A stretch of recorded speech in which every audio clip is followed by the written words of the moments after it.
नमस्कार दोस्तों, आरती सौरभ सहदेव चैनल पर आपका एक बार फिर से स्वागत है। तो आज हम फिर से लेकर आए हैं आपके लिए एक नई कहानी। तो आज की कहानी है हमारी मौत का सौदागर। तो चलिए दोस्तों, कहानी को हम शुरू करते हैं। बहुत समय पहले की बात है। एक व्यक्ति सुबह सुबह उठकर अखबार पढ़ रहा था। तभी अचानक उसकी नज़र एक शोक संदेश पर पड़ी। वह उसे देख दंग रह गया, क्योंकि वहां मरने वाले की जगह उसी का नाम लिखा हुआ था। खुद का नाम पढ़कर वह आश्चर्यचकित तथा भयभीत हो गया। उसे यकीन नहीं हो रहा था कि अखबार ने उसके भाई की मरने की खबर देने की जगह खुद उसके मरने की खबर प्रकाशित कर दी। खैर, उसने किसी तरह खुद को संभाला और सोचा, चलो देखते हैं कि लोगों ने उसकी मौत पर क्या प्रतिक्रिया दी है। उसने पढ़ना शुरू किया। वहाँ फ्रेंच में लिखा था, मौत का सौदागर मर चुका है। यह उसके लिए और बड़ा आघात था। उसने मन ही मन सोचा, क्या उसके मरने के बाद लोग उसे इस तरह याद करेंगे। यह दिन उसकी जिंदगी का बहुत ही खास दिन था और उस दिन से डायनामाइट का यह आविष्कार विश्व शांति और समाज कल्याण के लिए काम करने लगा। और मरने से पहले उसने अपनी अकूत संपत्ति उन लोगों को पुरस्कार में दे दी जो विज्ञान और समाज के क्षेत्र में उत्कृष्ट काम करते हैं। दोस्तों, उस महान व्यक्ति का नाम था एल्फ्रेड बर्नार्ड नोबल, जो आज उन्हीं के नाम पर है। वर्ष नोबेल प्राइज दिए जाते हैं। आज कोई उन्हें मौत के सौदागर के रूप में नहीं याद करता, बल्कि हम उन्हें एक महान वैज्ञानिक और समाज सेवी के रूप में याद किया करते हैं। जीवन एक क्षण भी हमारे मूल्यों और जीवन की दशा को बदल सकता है। ये हमें सोचना है कि हम यहाँ क्या करना चाहते हैं, हम किस तरह याद किए जाना चाहते हैं, और आज हम क्या करते हैं यही निश्चित करेगा और कल हमें लोग कैसे याद करेंगे। इसलिए हम जो भी करें सोच समझ कर करें। कहीं अनजाने में हम मौत के सौदागर जैसे यादों को ना छोड़ जाएं। रामू काका अपनी ईमानदारी और नेक स्वभाव के लिए पूरे गांव में प्रसिद्ध थे। एक बार उन्होंने अपने कुछ मित्रों को खाने का निमंत्रण दिया। वे अक्सर इस तरह इकट्ठा हुआ करते और साथ मिलकर अपनी पसंद का भोजन बनाते। आज भी सभी मित्र बड़े उत्साह से एक दूसरे से मिले और बातों का दौर चलने लगा। जब बात खाने को लेकर शुरू हुई, तभी काका को एहसास हुआ कि नमक तो सुबह ही खत्म हो गया था। काका नमक लाने के लिए उठे, फिर कुछ सोचकर अपने बेटे को बुलाया और हाथ में कुछ पैसे रखते हुए बोले, बेटा जा जरा बाजार से एक पुड़िया नमक लेता आ। पिताजी, बेटा बोला और आगे बढ़ने लगा। सुन, काका बोले, ये ध्यान रखना कि नमक सही दाम पे खरीदना, ना अधिक पैसे देना और ना कम। बेटे को आश्चर्य हुआ। उसने पूछा, पिताजी, अधिक दाम में ना लाना तो समझ में आता है, लेकिन अगर कुछ मोल भाव करके मैं कम पैसे में नमक लाता हूँ और 4 पैसे बचाता हूँ तो इसमें हर्ज ही क्या है। नहीं बेटा, काका बोले, ऐसा करना हमारे गांव को बर्बाद कर दे सकता है। जा उचित दाम पे नमक लेकर आ। काका के मित्र भी ये सारी बात सुन रहे थे। किसी ने बोला, भाई तेरी ये बात समझ न आई, कम दाम पे नमक लेने से अपने गांव को कैसे नुकसान होगा। काका बोले, सोचो कोई नमक कम दाम पे क्यों बेचेगा, तभी न जब उसे पैसों की सख्त ज़रूरत हो। और जो कोई भी उसकी इस स्थिति का फ़ायदा उठाता है तो वह मज़दूर का अपमान करता है, जिसने पसीना बहाकर कड़ी मेहनत से नमक बनाया होगा। लेकिन इतनी सी बात से अपना गांव कैसे बर्बाद हो सकता है। मित्रों ने हंसते हुए कहा, देखो दोस्तों, शुरू में समाज के अंदर कोई बेईमानी नहीं थी, लेकिन धीरे धीरे हम लोग इसमें एक एक चुटकी ईमानदारी डालते गए और सोचा कि इतने से क्या होगा, पर खुद ही देख लो हम कहाँ पहुँच गए हैं। आज हम एक चुटकी ईमानदारी के लिए तरस रहे हैं। तो दोस्तों, यह कहानी हमें छोटे से छोटे मसलों में भी पूरी तरह ईमानदार होने की सीख देती है और हमें दूसरों के प्रति संवेदनशील होना सिखाती है। अपनी लाइफ में हम बहुत बार ऐसा व्यवहार करते हैं जो हम भी अंदर से जानते हैं कि वो गलत है, पर फिर हम ये सोच कर कि इससे क्या होगा, अपने आप को समझा लेते हैं और गलत काम कर बैठते हैं। इस तरह समाज में अपने हिस्से की ईमानदारी डाल देते हैं। चलिए दोस्तों, हम सब प्रयास करें कि ईमानदारी की बड़ी से बड़ी मिसाल कायम करने से पहले अपनी रोज़मर्रा की ज़िंदगी में ईमानदारी घोलें और एक चुटकी बेईमानी को एक चुटकी ईमानदारी से ख़त्म करें। तो बादशाह अकबर एक नए महल का निर्माण करने वाले थे, जिसकी तैयारी पूर्ण रूप से कर ली गई और शीघ्र ही भवन निर्माण कार्य प्रारंभ होने वाला था। लेकिन जिस जमीन पर नया महल निर्मित होने वाला था वह एक विधवा स्त्री की थी। उसे वह जमीन छोड़ने विवश किया जा रहा था, लेकिन पूर्वजों की जमीन होने के कारण वह उस जमीन को छोड़ना नहीं चाहती थी।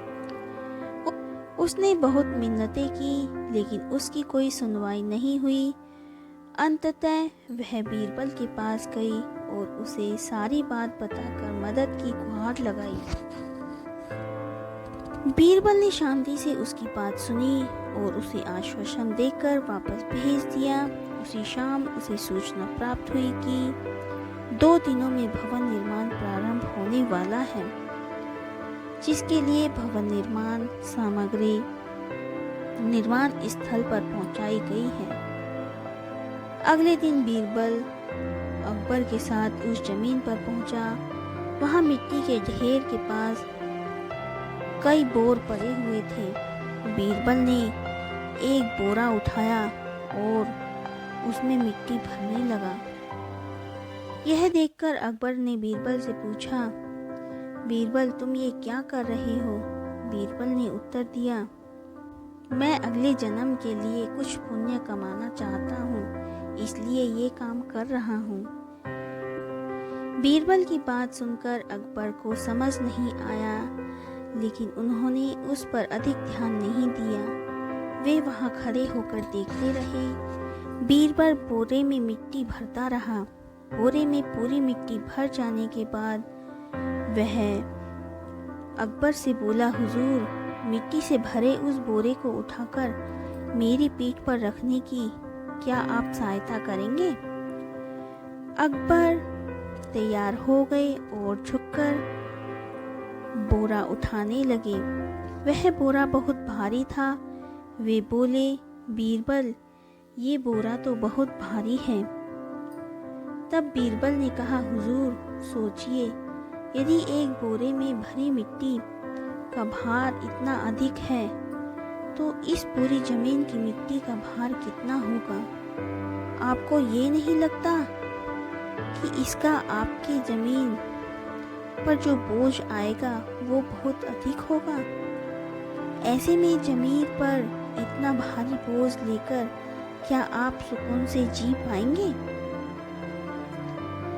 बीरबल की इस बात से अकबर की आंखें खोल दी। उन्हें अपनी गलती का एहसास हो गया। उन्होंने उसी समय निर्णय लिया कि वे उस जमीन पर नए महल का निर्माण नहीं करेंगे। इस तरह बीरबल अपनी सूझबूझ से बादशाह अकबर को मना पाए। बादशाह अकबर अपने विभिन्न प्रांतों में भाषाई विविधता को देखते हुए अपने दरबार में एक बहुभाषिक की आवश्यकता महसूस करते थे।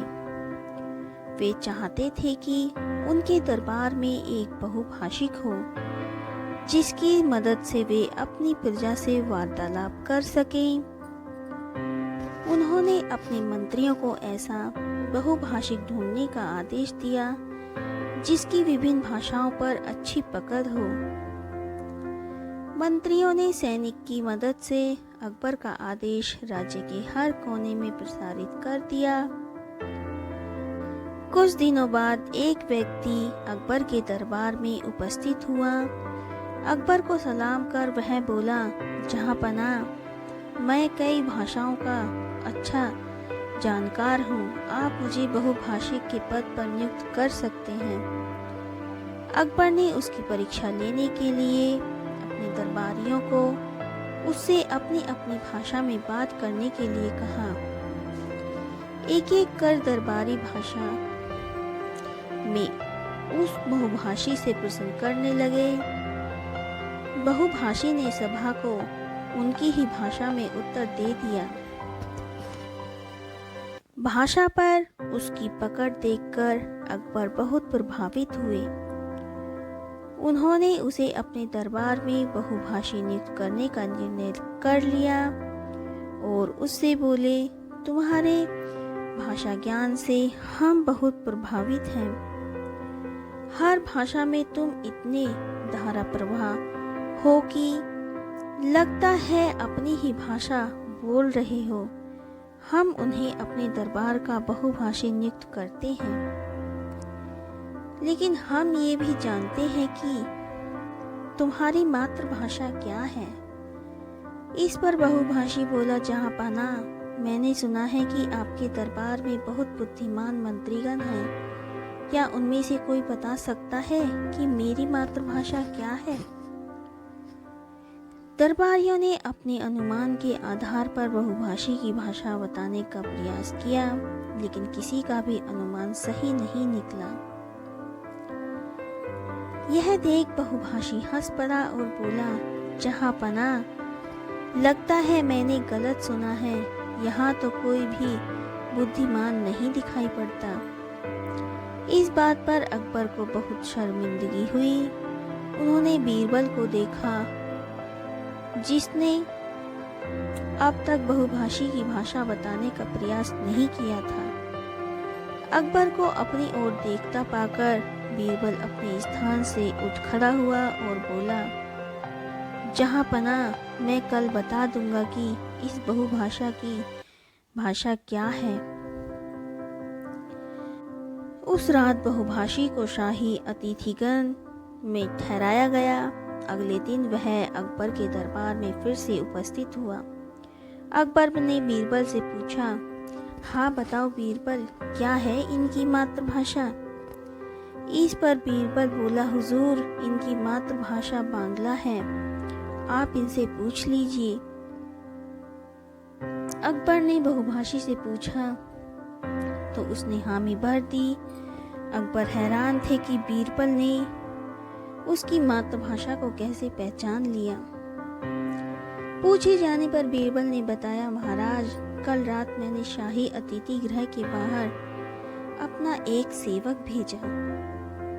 वह सेवक वहां जोर जोर से चिल्लाने लगा।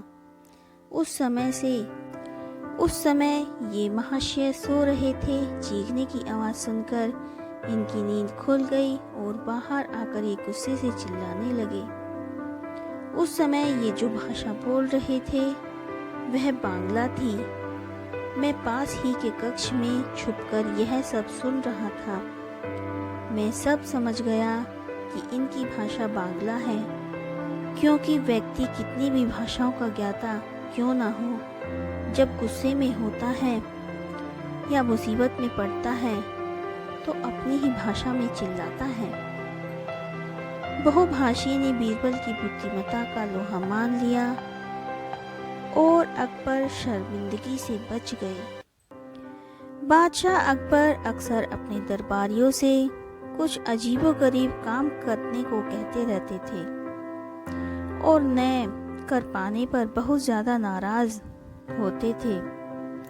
एक दिन भरे दरबार में उन्होंने बीरबल से कहा, बीरबल, मैं चाहता हूँ कि तुम अपने कल्पना शक्ति का इस्तेमाल कर ऐसा चित्र बनाओ जिसे देखकर मैं खुश हो जाऊं। बीरबल को चित्रकारी नहीं आती थी। वह अकबर से बोला, हुजूर, मैं तो आपका मंत्री हूँ, मैं कैसे चित्र बना सकता हूँ, मुझे तो चित्रकारी आती ही नहीं है। बीरबल के जवाब पर अकबर नाराज होते हुए बोले, मैं कुछ सुनना नहीं चाहता, तुम्हें हर हाल में मेरा हुक्म मानना होगा। यदि एक सप्ताह के अंदर तुम अपनी कल्पना शक्ति का इस्तेमाल कर चित्र बनाकर नहीं लाए तो तुम्हें फांसी पर लटका दिया जाएगा। मरता क्या ना करता, बीरबल को अकबर का हुक्म मानना ही पड़ा। वह घर लौट आया और सोचने लगा कि कैसे अपनी जान बचाई जाए। आखिरकार उसे एक उपाय सूझ ही गया। फिर वह एक सप्ताह तक आराम से घर पर रहा। एक सप्ताह बाद जब वह अकबर के दरबार में गया तो साथ में एक चित्र भी लेकर गया। वह चित्र उसने एक कपड़े से ढक कर रखा था। अकबर बीरबल को देखकर खुश हो गए कि उसने उनका हुक्म मान लिया है। लेकिन जैसे ही उन्होंने चित्र के ऊपर से कपड़ा हटाया, उनका चेहरा उतर गया। दरबारी भी हैरान हो गए कि एक ही पल में बादशाह की खुशी कहाँ गायब हो गई। सबने बीरबल के द्वारा लाए चित्र को देखा। उसमें एक कोरा कागज भर था जिसमें चित्र का कोई नामो निशान ही नहीं था। आग बबूला होते हुए अकबर ने बीरबल से पूछा, बीरबल, ये क्या है? बीरबल बोला, हुजूर, आपका हुक्म बजाकर लाया हूँ। अपनी कल्पना शक्ति का पूरा इस्तेमाल कर मैंने ये चित्र बनाया है। ये कोई चित्र है क्या बनाया है तुमने? अकबर अब भी गुस्से में थे। हुजूर, ये घास खाती गाय का चित्र है, बीरबल ने विनम्रता से जवाब दिया। लेकिन इसमें तो न गाय नजर आ रही है न ही घास। हुजूर, जैसे मैंने अपनी कल्पना का इस्तेमाल किया है वैसे आप भी कीजिए। इस चित्र में घास नहीं है क्योंकि घास गाय खा चुकी है, लेकिन गाय भी तो नहीं है। हुजूर, घास खाने के बाद भला गाय कहाँ यहाँ रहेगी? वह भी चली गई। बीरबल मासूमियत से बोला। ये सुनकर अकबर जोर से हंस पड़े और उनका गुस्सा काफुर हो गया। उन्होंने बीरबल को उसकी अक्लमंदी के लिए पुरस्कार दिया। बादशाह अकबर के दरबार में कार्यवाही चल रही थी। दरबारियों से बादशाह अकबर ने एक प्रश्न पूछा था, बचाव के लिए सबसे अच्छा शस्त्र कौन सा होता है? एक एक कर दरबारियों ने इस प्रश्न का उत्तर दिया। किसी ने तलवार कहा तो किसी ने भाला, किसी ने तीर कमान कहा तो किसी ने चाकू। जब बीरबल की बारी आई तो वह बोला, जहां पना, मेरे विचार से मुसीबत में जो हाथ में हो वही सबसे अच्छा शस्त्र होता है। बीरबल का उत्तर सुन दरबारी उसका मजाक उड़ाने लगे। अकबर भी उसके उत्तर से संतुष्ट नहीं हुए। बीरबल उस दिन तो अपमान का घूंट पीकर रह गए, लेकिन अपनी बात सही साबित करने का अपनी बात सही साबित करने के लिए उसके हाथ में मौका बहुत जल्द लग गया। बादशाह अकबर अक्सर भेष बदलकर नगर भ्रमण पर निकला करते थे। बीरबल भी उनके साथ ही होते थे। एक दिन इसी तरह से वे दोनों नगर भ्रमण पर निकले। वे एक तंग गली में पैदल गुजर रहे थे। तभी एक मतवाला हाथी उस गली में आ गया। उस हाथी को देख अकबर डर गए। उस समय उनके पास एक तलवार थी, लेकिन इतने बड़े हाथी के सामने वह किसी काम की नहीं थी। उन्हें अपने बचाव का कोई रास्ता नहीं सूझ रहा था। गली इतनी तंग थी कि वहां से भाग पाना लगभग नामुमकिन ही था। उस गली में एक किनारे पर एक छोटा सा पिल्ला बैठा हुआ था। जब बीरबल की नज़र उस पिल्ले पर पड़ी तो उसने उसे उठाया और हाथी के ऊपर फेंक दिया। इस तरह हाथी के ऊपर उछाल दिए जाने पर पिल्ला डर गया। उसने हाथी की सूंड को कसकर पकड़ लिया। पिल्ले की इस हरकत पर हाथी भी घबरा गया और अपनी सूंड झटकने लगा। हाथी के सूंड झटकने पर पिल्ला सूंड से फिसलने लगा और स्वयं को गिरने से बचाने के लिए उसने अपने पंजे और दांत हाथी की सूंड पर गाड़ दिए। हाथी बिलबिला उठा और सूंड को झटकते हुए पलटकर गली के बाहर निकल गया। हाथी के गली से बाहर भागने पर अकबर को चैन आया। पसीने पोंछते हुए जब उन्होंने बीरबल को देखा तो बीरबल मुस्कुरा रहा था। अकबर बीरबल की मुस्कुराहट का अर्थ समझ नहीं पाए और पूछ बैठे, बीरबल, ऐसी संकट की घड़ी में भी तुम मुस्कुरा रहे हो? बीरबल बोला, जहां पना, मुसीबत की इस घड़ी में छोटा सा पिल्ला हमारा शस्त्र बना और हमारी रक्षा की। इस घटना से आपको अवश्य यकीन हो गया होगा कि मुसीबत में जो हाथ में हो वही सबसे अच्छा शस्त्र होता है।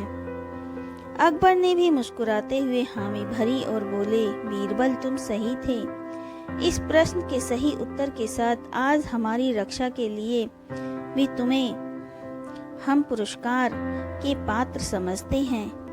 बादशाह अकबर का दरबार लगा हुआ था। बीरबल सहित सारे दरबारी उपस्थित थे। अचानक अकबर ने बीरबल से सवाल किया, यदि तुम्हें न्याय और सोने की एक अशर्फी में से एक को चुनना पड़े तो तुम क्या चुनोगे?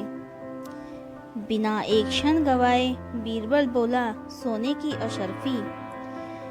बीरबल का जवाब सुनकर अकबर सहित सारे दरबारी हैरान रह गए। अकबर को बीरबल से ऐसे जवाब की उम्मीद नहीं थी। इस जवाब पर वे दुखी भी हुए और नाराज भी। इधर दरबारी बड़े खुश थे। वे हमेशा बीरबल को बादशाह की नज़र में गिराने का प्रयास किया करते थे और असफल रहते थे, लेकिन इस बार उन्हें कुछ करने की जरूरत ही नहीं पड़ी। बीरबल खुद ब खुद अपने इस जवाब से बादशाह की नज़रों में गिर गया।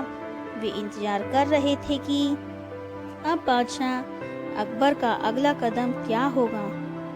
क्या वे बीरबल को सजा देंगे या पद से हटा देंगे? सारे दरबारी बादशाह की ओर देखने लगे। अकबर बीरबल से बोले, बीरबल, तुमसे मैंने इस जवाब की उम्मीद नहीं की थी। मेरी नज़र में तुम अक्लमंद के साथ ही न्यायप्रिय भी थे। मैं हैरान हूँ कि तुमने न्याय के स्थान पर सोने की अशर्फी क्यों चुनी। जहाँ पाना, जिसके पास जो नहीं होता वो वही चुनता है। बीरबल बोला, आपके राज्य में चारों ओर न्याय है, सबको न्याय मिल जाता है। इस तरह न्याय तो मुझे पहले से ही प्राप्त है। धन की कमी है, इसलिए मैंने सोने की अशर्फी चुन ली। अकबर बीरबल के इस जवाब से बहुत खुश हुए और उसे 1000 सोने की अशर्फियाँ इनाम में दी। इधर दरबारी अपना समूह लेकर रह गए। एक बार की बात है, बादशाह अकबर की हीरे की अंगूठी गुम हो गई। उन्होंने उसे काफी तलाशा लेकिन वह नहीं मिली। उन्होंने इस बात का जिक्र बीरबल से किया तो बीरबल ने पूछा, हुजूर, क्या आपको याद है कि आपने वह अंगूठी कहाँ उतारी थी? कुछ देर सोचने के बाद अकबर ने जवाब दिया, नहाने जाने के पहले मैंने वह अंगूठी उतारकर पलंग के पास रखे संदूक में रख दी थी। नहाकर आने के बाद मैंने देखा कि अंगूठी गायब है। हुजूर, अब तो हमें संदूक सहित इस पूरे कमरे की अच्छी तरह तलाशी लेनी चाहिए। अंगूठी यहीं कहीं होगी, बीरबल बोला, लेकिन वह यहाँ नहीं है। मैंने सेवकों से कहकर संदूक तो क्या, कमरे के हर कोने को तलाशा, पर अंगूठी कहीं नहीं मिली। अकबर ने कहा, अब तो आपकी अंगूठी गुमी नहीं है हुजूर, चोरी हुई है, और चोर आपके सेवकों में से ही कोई एक है। आप इस कमरे की साफ सफाई करने वाले सेवकों को बुलवाइए। अकबर ने सभी साफ सफाई करने वाले सेवकों को बुलवा दिया। वे कुल 6 लोग थे। बीरबल ने उनसे अंगूठी के बारे में पूछा तो सबने अनभिज्ञता जाहिर की। तब बीरबल बोला, लगता है कि अंगूठी चोरी हो गई है। बादशाह सलामत ने अंगूठी संदूक में रखी थी, इसलिए अब संदूक ही बताएगा कि चोर कौन है।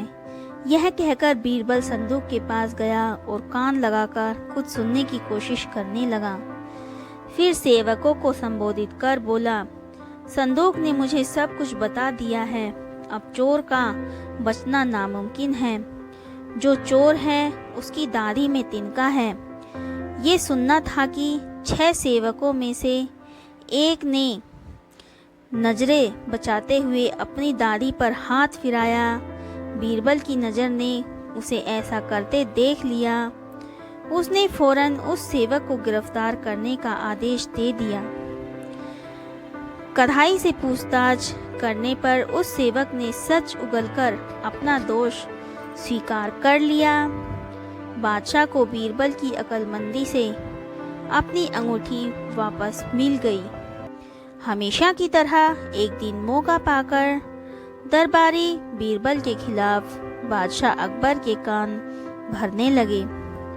वे कहने लगे, जहाँ पनाह, बीरबल स्वयं को कुछ ज़्यादा ही अक्लमंद समझता है। यदि वह इतना ही अक्लमंद है तो उसे कहिए कि वह बैल का दूध लेकर आए। दरबारियों की बातों में आकर अकबर ने बीरबल की अक्लमंदी की परीक्षा लेने की सोची। बीरबल उस समय दरबार में उपस्थित नहीं था। जब वह दरबार पहुंचा तो अकबर बोले, बीरबल, क्या तुम मानते हो कि दुनिया में कोई कार्य असंभव नहीं है? जी हुजूर, बीरबल ने उत्तर दिया। तो ठीक है, हम तुम्हें एक काम दे रहे हैं। तुम्हें उसे 2 दिवस के भीतर करना है। फरमाइए हुजूर। आपके हर हुक्म की तामीली मेरा कर्तव्य है। बीरबल सिर झुकाकर अवध से बोला, जाओ, जाकर बैल का दूध लेकर आओ। अकबर ने आदेश दिया। आदेश सुनकर बीरबल भौचक्का रह गया। इधर दरबारी मन ही मन बड़े प्रसन्न हुए। वे जानते थे कि यह कार्य संभव नहीं है, क्योंकि दूध गाय देती है, बैल नहीं। क्यों बीरबल, तुमने कोई जवाब नहीं दिया? अकबर बोले। बीरबल क्या कहता, वह बहस करने का समय नहीं था। हामी भरकर वह घर लौट आया। घर आकर उसने गहन सोच विचार किया। अपनी पत्नी और पुत्री से भी चर्चा की। आखिरकार सबने मिलकर एक उपाय निकाल ही लिया। उस रात बीरबल की पुत्री अकबर के महल के पीछे स्थित कुएं पर गई और पीट पीट कर कपड़े धोने लगी। अकबर के महल की खिड़की उस कुएं की ओर खुलती थी। जोर जोर से कपड़े पीटने की आवाज़ सुनकर उसकी नींद खुल गई। खिड़की से झांकने पर उन्हें एक लड़की कुएं पर कपड़े धोती दिखाई पड़ी। अकबर ने वहीं से चिल्लाकर उस लड़की से पूछा, बच्ची, इतनी रात गए कपड़े क्यों धो रही हो? बीरबल की पुत्री बोली, हुजूर, मेरी माता घर पर नहीं है, वे कुछ महीनों से अपने मायके में हैं। उनकी अनुपस्थिति में आज मेरे पिता ने एक बच्चे को जन्म दिया। दिन भर मुझे उनकी सेवा करनी पड़ी, कपड़े धोने का समय ही नहीं पाया, इसलिए रात में कपड़े धो रही हूँ। कैसी विचित्र बात कर रही हो बच्ची, आदमी बच्चे पैदा करते हैं क्या? अकबर कुछ नाराजगी में बोले, करते हैं हुजूर, जब बैल दूध दे सकता है तो आदमी भी बच्चे पैदा कर सकते हैं। बीरबल की पुत्री ने उत्तर दिया। ये सुनना था कि अकबर की नाराजगी हवा हो गई और वे पूछ बैठे, बच्ची, कौन हो तुम? हुजूर, ये मेरी पुत्री है। पेड़ के पीछे छुपे बीरबल ने अकबर के सामने उत्तर दिया। ओ, तो ये तुम्हारा स्वांग था? अकबर मुस्कुराते हुए बोले, गुस्ताखी माफ हो हुजूर, और कोई रास्ता भी नहीं था अपनी बात समझाने का। बीरबल अकबर की नींद में खलल डालने के लिए क्षमा मांगने लगे। इधर अकबर भी बीरबल की अक्लमंदी का लोहा मान गए। अगले दिन रात का पूरा वृतांत दरबारियों को सुनाते हुए उन्होंने बीरबल को उसकी अक्लमंदी के लिए सोने का हार इनाम में दिया। दरबारी हमेशा की तरह जल भुनकर रह गए। फारस के शहंशाह और बादशाह अकबर गहरे मित्र थे। अक्सर पत्र लिखकर वे एक दूसरे का हाल चाल पूछते रहते थे। पत्र में वे आमोद प्रमोद की बातें, लतीफे और पहेलियां भी लिखते थे। पहेलियों का उत्तर सही मिलने पर वे एक दूसरे को उपहार भी भेजा करते थे। एक बार फारस के शहंशाह का पत्र अकबर को प्राप्त हुआ, जिसमें उन्होंने एक प्रश्न लिखकर प्रेषित किया था। प्रश्न कुछ ऐसा था, आपके राज्य की सड़कों पर कितने मोड़ हैं? प्रश्न पढ़कर अकबर सोच में पड़ गए। उनका साम्राज्य दूर दूर तक फैला हुआ था। इतने विस्तृत साम्राज्य में सड़कों की संख्या भी अत्यधिक थी। ऐसे में सभी सड़कों के मोड़ों की गणना पर पाना एक नामुमकिन कार्य था। लेकिन अकबर फारस के शहंशाह के सामने शर्मिंदा नहीं होना चाहते थे। उन्हें किसी भी सूरत में इस प्रश्न का उत्तर देना ही था। उन्होंने टोडरमल को बुलवाया और कहा, टोडरमल, तुम अभी तुरंत कुछ सैनिकों को लेकर निकल जाओ। तुम्हें हमारे पूरे साम्राज्य की सड़कों के मोड़ों की गणना करनी है। किसी भी सूरत में हमें ये काम पूरा कर दो। टोडरमल कुछ सैनिकों को लेकर तुरंत निकल गया, लेकिन कई दिन बीत जाने के बाद भी नहीं लौटा। इधर अकबर को चिंता सताने लगी कि ये कार्य टोडरमल कर पाएगा भी या नहीं। एक दिन बीरबल ने अकबर को चिंतित देखा तो पूछ बैठा, जहां पना, क्या बात है? आप बड़े चिंतित लग रहे हैं। अकबर ने फारस के शहंशाह के पत्र को उसमें पूछे गए प्रश्न के बारे में बीरबल को बताते हुए कहा, बीरबल, हमने टोडरमल को राज्य की सभी सड़कों के मोड़ों की संख्या की गणना करने के लिए भेजा है। हमें उसकी ही प्रतीक्षा है। साथ ही ये चिंता भी है कि वो ये काम पूरा करके लौटेगा या नहीं। अकबर ने फारस के शहंशाह के पत्र और उसमें पूछे गए प्रश्न के बारे में बीरबल को बताते हुए कहा, बीरबल, हमने टोडरमल को राज्य की सभी सड़कों के मोड़ों की संख्या की गणना करने के लिए भेजा है। हमें उसकी प्रतीक्षा है, साथ ही यह चिंता भी है वह कब यह कार्य पूरा करके वापस लौटेगा।